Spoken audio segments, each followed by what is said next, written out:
जय हिंद दोस्तों, जेआरएम coaching centre में आपका स्वागत है। आज मैं भारत के प्राचीन इतिहास के पार्ट 2 के सेशन में आगे के मैं आप लोगों को जानकारी दूंगा कि कैसे कैसे प्राचीन इतिहास के बारे में जानकर आगे के इतिहास को हम लोग जान सकते हैं, भारतीय इतिहास के बारे में जान सकते हैं। आइए देखते हैं उसके आगे से। भारत प्राचीन काल से ही विविध धर्मों का प्रांगण रहा है। प्राचीन काल से ही भारत में कई धर्म थे, जैसे बौद्ध धर्म, जैन धर्म और हिंदू धर्म। प्राचीन भारत में हिंदू, जैन और बौद्ध धर्मों का उदय हुआ। ये सारे धर्म थे यहाँ पे, परंतु इन सभी धर्मों और संस्कृतियों का पारस्परिक सम्मिश्रण और प्रभाव प्रतिप्रभाव इस प्रकार हुआ कि लोग भले ही भिन्न भिन्न भाषाएं बोलते, भिन्न भिन्न धर्मों को मानते और भिन्न भिन्न सामाजिक रीति रिवाजों पर चलते हुए, पर सारे देश में सभी की एक समान जीवन पद्धति है। भारत में प्राचीन काल से ही हिंदू धर्म, बौद्ध धर्म, जैन धर्म थे, लेकिन सभी धर्म एक दूसरे पे सम्मिश्रण थे, एक दूसरे पर प्रभाव डालते थे। विभिन्नताएं होते हुए भी यहां आप लोगों ने देखा ना कि यहाँ के लोग भले ही भिन्न भिन्न भाषा बोलते, भिन्न भिन्न धर्मों को मानते, भिन्न भिन्न सामाजिक रीति रिवाजों पर चलते हैं, परंतु सारे देश में सभी की एक समान जीवन पद्धति है। यही तो भारत देश की खूबसूरती है बच्चों, कि हमारे देश में विविधताओं के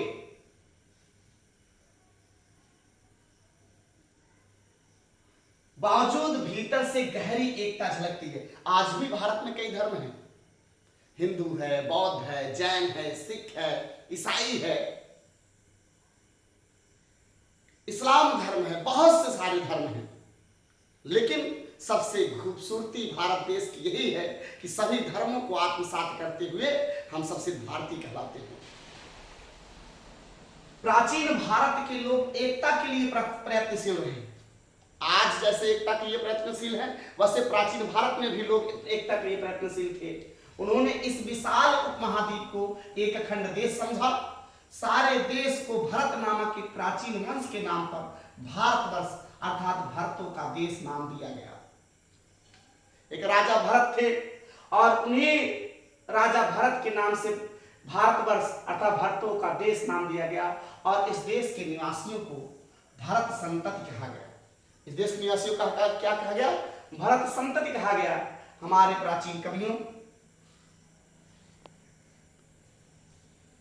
और इस देश के निवासियों को भारत संतति कहा गया। जैसे कि मैंने कहा, भारत की संतान कहा गया।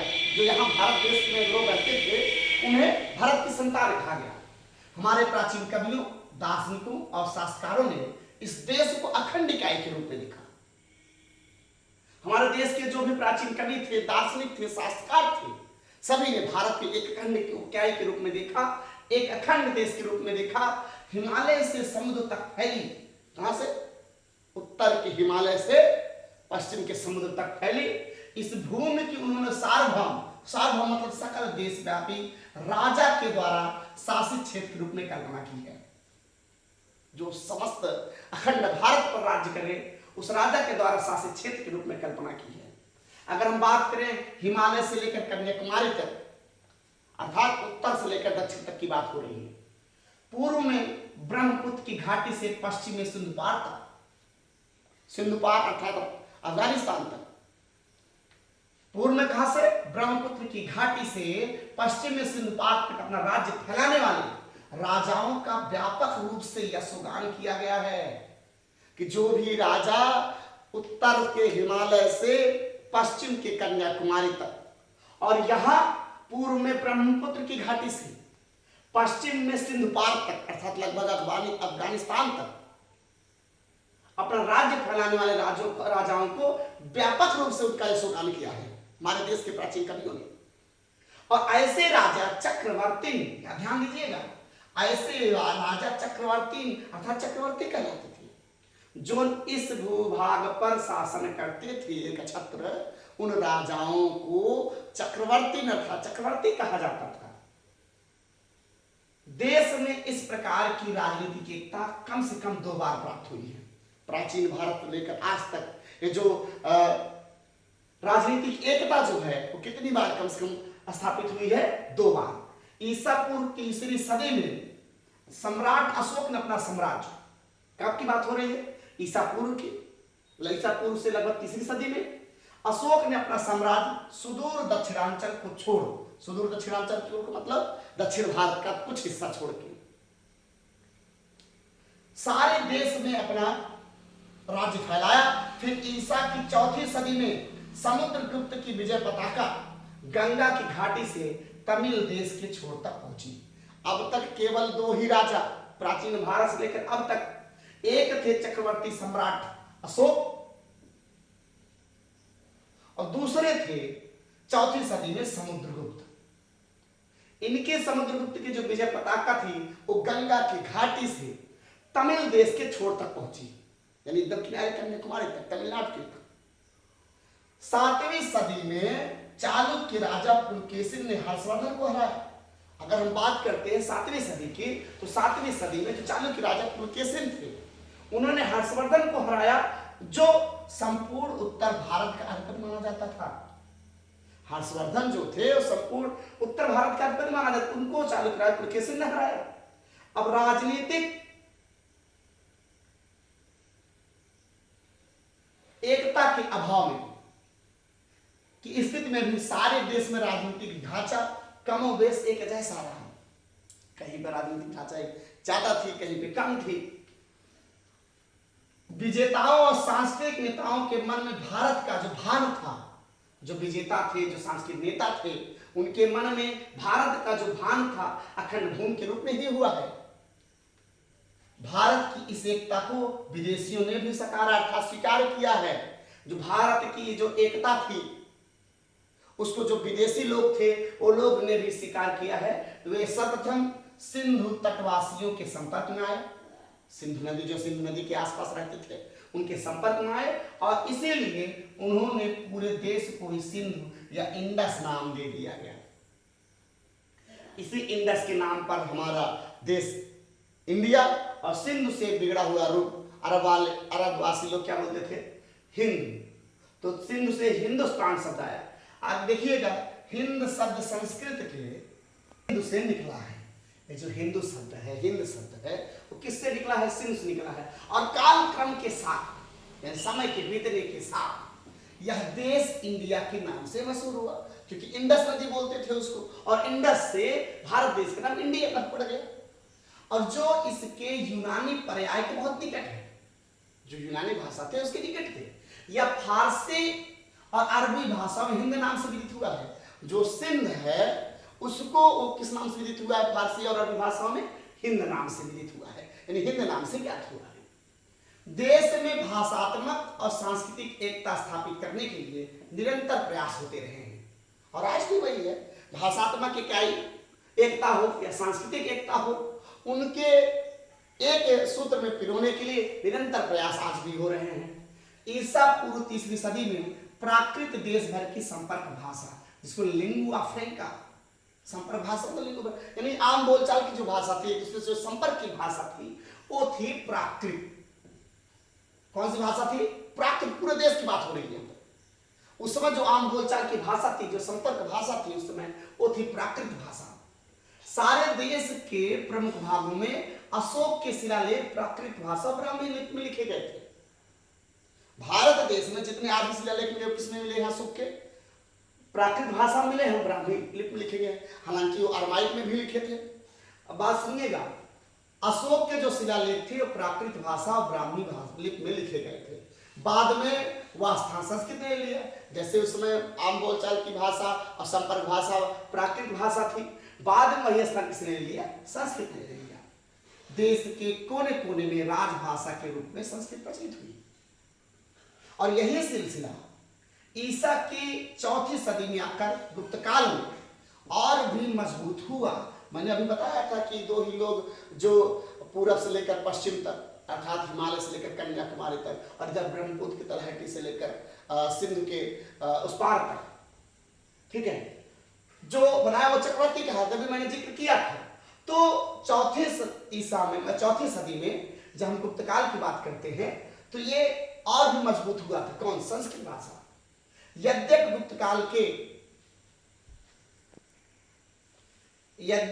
काल के बाद देश अनेक छोटे छोटे राज्यों में बढ़ गया। जब गुप्त काल खत्म हुआ तो उसके बाद जो देश था वो अनेक छोटे छोटे राज्यों में बढ़ गया। कितने भी राज्यों में छोटे छोटे राज्यों में बढ़ गया, लेकिन फिर भी राजकीय दस्तावेज जो थे वो संस्कृत में ही लिखे जाते रहे। यह भी उल्लेखनीय है कि प्राचीन महाकाव्य रामायण और महाभारत तमिलों के प्रदेश में भी वैसे ही आह्लाद और भक्तिभाव से पढ़े जाते थे, उतने ही प्रसन्नता और भक्तिभाव से पढ़े जाते थे। कौन कौन से महाकाव्य? रामायण और महाभारत, समझ रहे ना? रामायण और महाभारत तमिल उसी प्रसन्नता और भक्तिभाव से पढ़े जाते थे जैसे काशी और तक्षशिला की पंडित मंडलियों में पढ़े जाते थे। इन दोनों महाकाव्यों की रचना किसमें हुई है? इन दोनों महाकाव्यों की जो रचना थी मूल रूप से संस्कृत में हुई थी। बाद में इन्हें विभिन्न स्थानीय भाषाओं में भी प्रस्तुत किया गया। जो वहां की क्षेत्रीय भाषा थी उसमें भी प्रस्तुत किया गया।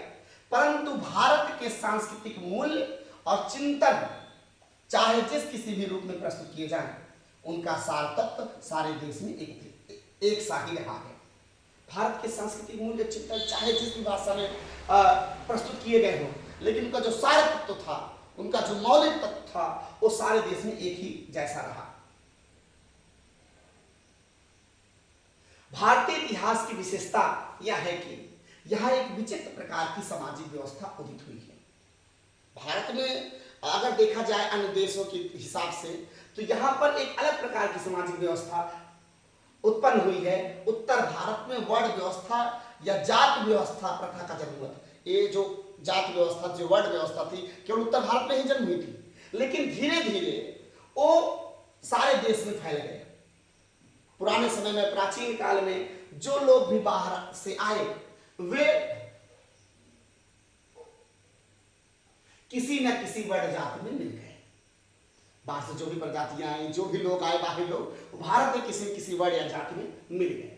वर्ण व्यवस्था में ईसाइयों मुसलमान को भी प्रभावित किया है।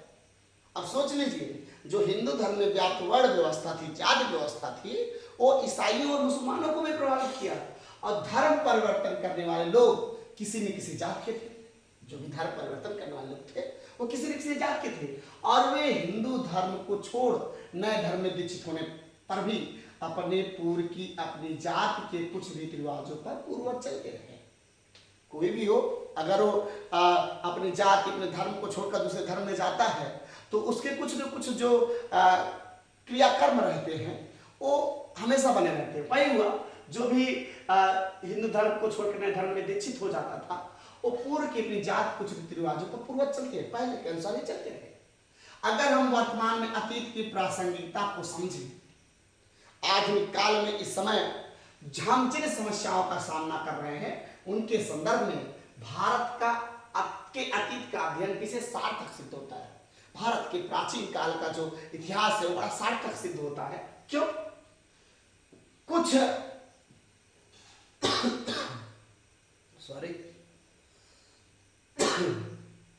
कुछ लोग प्राचीन संस्कृत और सभ्यता को फिर से लौटाने के लिए आवाज उठा रहे हैं। जो प्राचीन संस्कृत थी, जो सभ्यता थी, उसको आज के लोग फिर से सोच रहे हैं, फिर से उठाने के लिए प्रयासरत हैं, और भारत के उज्जवल अतीत के गुणगान में भाव विभोर हो जाते हैं। जो उज्जवल अतीत था, जो प्रकाशमान पुराना समय था, उसके गुणगान में एकदम भाव विभोर हो जाते हैं। उन्हें कला कौशल की प्राचीन वस्तुओं के संरक्षण की उतनी चिंता नहीं है। जो लोग आज फिर से प्राचीन संस्कृत सभ्यता फिर से लौटाने के लिए आवाज उठा रहे हैं और भारत के उज्जवल अतीत के गुणगान में भाव विभोर हो रहे हैं, उनको कला कौशल की प्राचीन वस्तुओं के संरक्षण की उतनी चिंता नहीं है। और ये बात सत्य भी है। वास्तव में वे समाज और संस्कृति का पुराना प्रतिमान स्थापित करना चाहते हैं। जो समाज और संस्कृति जब पुराना प्रतिमान था, जो उस समय ढांचा और प्रारूप था, उसको स्थापित करना चाहते हैं। ऐसी स्थिति में अतीत को ठीक से समझना निहायत जरूरी है। अगर आप पुराने समय के जो तौर तरीके थे उसको स्थापित करना चाहते हैं तो आपको प्राचीन काल के हर चीजों को भी समझना जरूरी है और सही तरीके, सही मायने में समझना जरूरी है। बेशक भारत के लोगों ने जीवन के विभिन्न क्षेत्रों में प्रगति की। भारत के जो लोग थे विभिन्न क्षेत्रों में प्रगति किए, पर केवल अतीत की प्रगति के बल पर ही हम आज की ज्ञान विज्ञान की उपलब्धियों का मुकाबला नहीं कर सकते। सही बात है कि जो भारत के लोगों ने जीवन के विभिन्न क्षेत्रों में प्रगति की, उन्नति की, पर केवल अतीत के प्रगति के बल पर ही हम आज के ज्ञान विज्ञान की उपलब्धियों का तो मुकाबला तो नहीं कर सकते ना। इसमें संदेह नहीं कि प्राचीन भारतीय समाज अन्यायग्रस्त था, इसमें कोई संदेह नहीं, कोई संदेह नहीं कि जो प्राचीन भारतीय समाज था अन्यायग्रस्त था। वर्णों पर निचले, विशेषतर शूद्रों और चांडालों पर जिस तरह से अपात्रताएं थोप दी गई थी वह आज के विचार में बड़ा ही खेदजनक है, बड़ा ही दुखदायी है।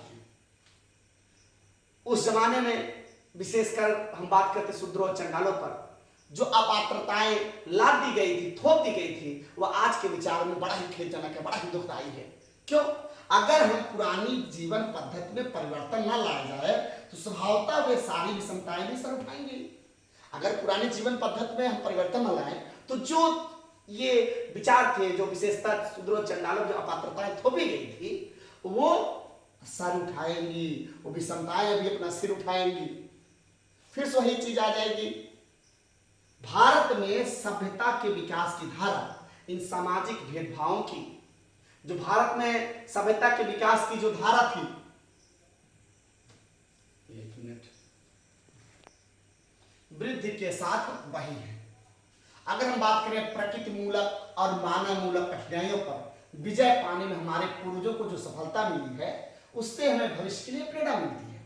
चाहे वो प्रकृति मूलक हो, चाहे वो मानव मूलक हो। तो प्रकृति मूलक और मानव मूलक कठिनाइयों पर जो विजय पाने हमारे पूर्वजों को जो सफलता मिली है, हमारे पूर्वजों को जो सफलताएं मिली हैं, उससे हमें भविष्य के लिए प्रेरणा मिलती है और आगे चलकर मिलती भी रहेगी। पर अतीत को पुनः लौटाने का अर्थ होगा उन सामाजिक विषमताओं को कायम रखना। जो उस समय सामाजिक विषमता थी, जो सामाजिक कुरीतियां थी, उन पर भी कायम रखना, जिनके कारण हमारा देश चिरकाल से दुर्दशाग्रस्त रहा है। हमारा भारत देश किससे था? ये जाति भेदभाव के कारण तो काफी समय से ये दुर्दशाग्रस्त रहा, बहुत परेशानियां झेला है भारत। इसलिए सही ढंग से अतीत का मर्म समझना आवश्यक है। प्राचीन काल की बातों को लेकर चलना ठीक है, लेकिन उसको सही ढंग से समझना, उसके मर्म को समझना आवश्यक है। अगर हम बात करें प्राचीन, मध्य और उत्तर काल की बहुत सी रूढ़ियां वर्तमान काल में हमारा पीछा करती आई हैं।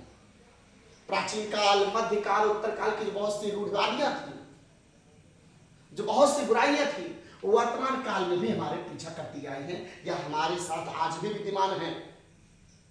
पुराने लोकाचार, मान्यताएं, सामाजिक रीति रिवाज और धार्मिक कर्मकांड, विधियां लोगों के मन में इतनी गहराई तक पहुंची हुई है कि इनसे छुटकारा पाना आसान नहीं है। आज भी बहुत से लोग बड़े ज्ञान की बातें करते हैं कि सुधार होना चाहिए, बालिकाओं को शिक्षा मिलनी चाहिए, लेकिन कहीं न कहीं उनके मन में भेदभाव जरूर आ जाता है। सर्वनिम्न वर्ग को भी उच्च वर्ग के समान ही समझना चाहिए, लेकिन आज भी वो जो दुर्गतियां थी उस जमाने की, वो आज भी कहीं न कहीं विद्यमान है। दुर्भाग्यवश ये पुराने दुराग्रह व्यक्ति और राष्ट्र दोनों के विकास में भीतर से अवरोध उत्पन्न करते हैं। जो दुराग्रह थे, जो समाज को पीछे धकेलने वाले विचार थे, वो आज भी व्यक्ति और राष्ट्र दोनों के विकास में भीतर ही भीतर अवरोध उत्पन्न करते हैं, रुकावट उत्पन्न करते हैं। इस तरह की बातों को उपनिवेशिक परिस्थिति में जानबूझकर बढ़ावा दिया जाता रहा। जब अंग्रेज इस देश पर आए शासन करने के लिए, तो जानबूझकर वे इस पर बढ़ावा देते रहे कि लोग आपस में लड़ते रहेंगे, सामाजिक विषमताएं रहेंगी, हम इस पर शासन कर सकेंगे। जब तक समाज से अतीत के ऐसे दुराग्रहों को दूर नहीं कर देंगे, तब तक भारत तीव्र गति से विकास नहीं कर सकेगा।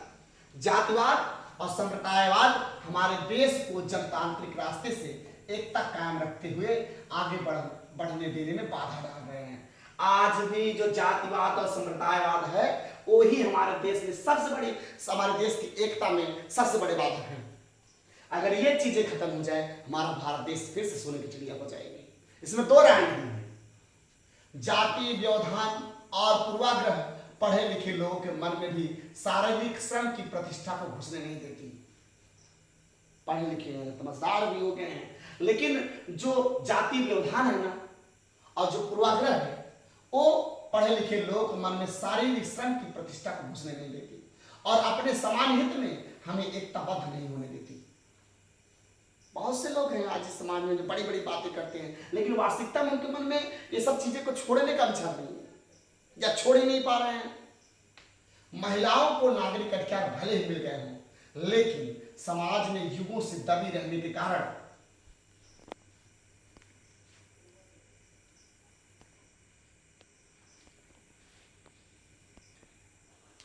फिर से ध्यान दीजिएगा कि महिलाओं को नागरिक अधिकार भले ही मिल गए हों, लेकिन समाज में युगों से दबे रहने के कारण वे अपनी भूमिका निभाने में समर्थ नहीं हुई। निम्न वर्ग के लोगों का भी यही हाल है। गौर फरमाइएगा, भले ही महिलाओं को नागरिक अधिकार मिल गए हों, लेकिन समाज में युगों से दबी आ रही रहने के कारण वे अपनी भूमिका निभाने में समर्थ नहीं हुई है। निम्न वर्ग के लोगों का भी यही हाल है।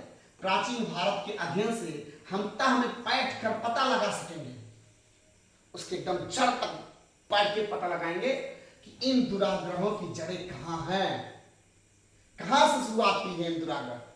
हम इन कारणों को ढूंढ निकाल सकेंगे जिन पर जाति प्रथा और महिला की पराधीनता टिकी हुई है।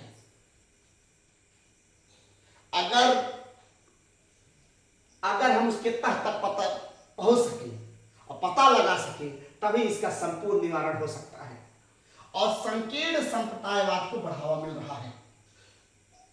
अतः प्राचीन भारत का इतिहास केवल उन्हीं लोगों के लिए प्रासंगिक नहीं है जो जानना चाहते हैं कि अतीत का वह उज्जवल स्वरूप क्या है जिसे कुछ लोग फिर से लौटाना चाहते हैं। कह रहे हैं कि जो प्राचीन भारत का इतिहास है केवल उन्हीं लोगों के प्रासंगिक नहीं है जो जानना चाहते हैं कि अतीत का वह उज्जवल स्वरूप क्या है जिसे कुछ लोग फिर से लौटाना चाहते हैं, बल्कि उन लोगों के लिए भी है जो देश की प्रगति में बाधा डालने वाले तत्वों को पहचानना चाहते हैं। ये तो सही है, अगर हम इस देश से जातिवाद और सांप्रदायिकता को खत्म कर दें, समूल विनाश कर दें, तो भारत देश की एकता और अखंडता को कोई नहीं रोक सकता। भारत फिर से सोने की चिड़िया कहलाएगी और हम लोग जितने भी लोग इसको सुन रहे हैं हमारी बातों को, सब लोग एक गौर से सुनिएगा। हम लोगों का दायित्व है इसको खत्म करना। भारत देश में जितने भी धर्म के लोग हैं सभी एकता से रहें और मिलजुल कर अपने राष्ट्र के लिए कार्य करें, तो भारत देश एक दिन विश्व गुरु अवश्य बनेगा। आज का ये पाठ एक भारत के प्राचीन इतिहास का जो महत्व है भारत के इतिहास में, इस पाठ को हम लोग यहीं पे समाप्त होता है, यहीं पे समाप्त करते हैं। जय हिंद, जय भारत।